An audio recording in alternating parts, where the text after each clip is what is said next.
एक दिन मूसा सुसर की भेड़ें चरा रहा था जब उसने जलती हुई झाड़ी देखी। मूसा हैरान हुआ क्योंकि झाड़ी से आग आ रही थी लेकिन वो जल नहीं रही थी। चुनांचे मूसा करीब गया देखने के लिए कि क्या हो रहा है। उसने एक आवाज सुनी जो उससे पुकार रही थी, मूसा पास मत आना और अपने जूते उतार दे क्योंकि जहां तू खड़ा है वो जगह पाक है। मैं खुदा हूं, तुम्हारे बाप दादा इब्राहिम, इसहाक और याकूब का खुदा। चुनांचे मूसा ने अपना मुंह छुपाया क्योंकि वो खुदा को देखने और मरने से डरा। खुदा ने उससे कहा, मैंने अपने लोगों की मुसीबत देखी जो मिस्री उन पर ढाते हैं और मैंने उनकी आवाजें और उनकी चीखों पुकार सुनी क्योंकि वो मुश्किलात में थे। मैंने अपने अहद को याद किया जो मैंने इब्राहिम से किया था कि मैं उसे वो सरजमीन दूंगा जिसका मैंने उससे वादा किया था।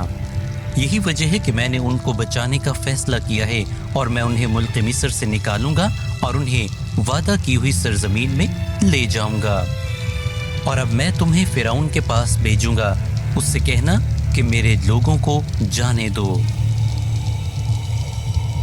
तो मूसा ने कहा कि मैं कौन हूं कि तू मुझे फिरौन के पास भेज रहा है। खुदावन ने जवाब दिया, मैं तुम्हारे साथ हूंगा। जिस दिन तुम मुल्क मिस्र से निकलोगे तुम इस पहाड़ पर मेरी इबादत करोगे। उसने कहा, अगर मैं उन लोगों के पास वापस जाऊं और उन्हें कहूं कि हमारे आबा-ओ-अजदाद के खुदा ने मुझे तुम्हारे पास भेजा है तो मुझसे उसका नाम पूछेंगे तो मैं उन्हें क्या जवाब दूंगा। खुदा ने उससे कहा, उन्हें कहना कि वो जिसका नाम है मैं हूं, उसने मुझे भेजा है। चुनांचे मूसा ने कहा, अगर वो मेरी बात ना सुने और मेरा यकीन ना करें कि खुदा मुझ पर जाहिर हुआ है तो मैं क्या करूंगा। चुनांचे खुदा ने जवाब दिया और उससे कहा, तुम्हारे हाथ में क्या है। मूसा ने कहा, लाठी। उसने कहा, इसे फेंक दो। फौरन ही लाठी सांप बन गई। उसने उससे ये भी कहा कि अब इसे दोबारा से पकड़ो। मूसा ने सांप पकड़ा तो वो फौरन ही लाठी में तब्दील हो गया। खुदा ने उससे कहा कि ऐसा ही करना ताकि उनको पता चले कि उनके बाप दादा का खुदा उन पर जाहिर हुआ है।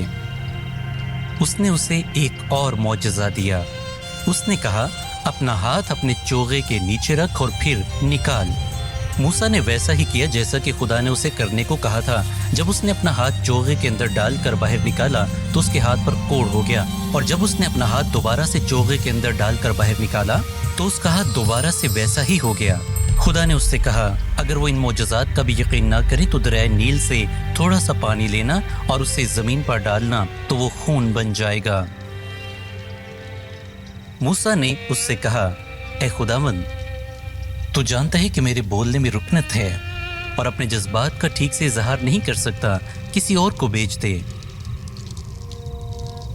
खुदा ने उससे कहा, मैं अपना कलाम तेरे मुंह में डालूंगा और तेरे भाई हारून को तेरे साथ भेजूंगा और तू उसे बताएगा कि लोगों को क्या कहना है।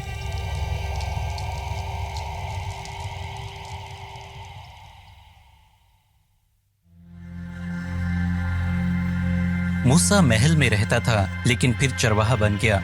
खुदावंद ने मूसा की जिंदगी में ये मंसूबा किस तरह तब्दील किया कि उसने अपने सारे लोगों को उसके जरिए बचाने का फैसला किया। खुदा का मंसूबा था कि वो अपने लोगों को 400 साल की गुलामी से आज़ादी दिलवाए और उन्हें मुल्क मिस्र से बाहर निकाल लाए।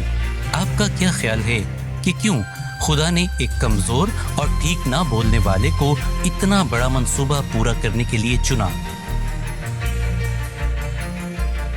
आप मूसा की कहानी से अपनी जिंदगी के उन लम्हात के लिए खुदा का क्या पैगाम वसूल करते हैं जो मुश्किल तरीन होते हैं?